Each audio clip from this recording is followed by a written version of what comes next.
Vale, hay 8 millones en esta ciudad.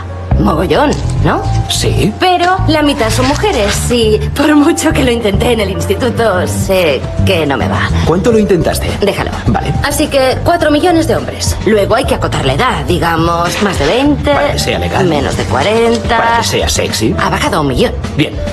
Estamos hablando de 1 millón de tíos. Pero la mitad de ellos están casados. El 10% son gays. Quiero que tenga estudios, que no sea demasiado feo. Así que, Ese es tu novio. ojalá. Tiene que ser más alto que yo y tiene que querer tener hijos.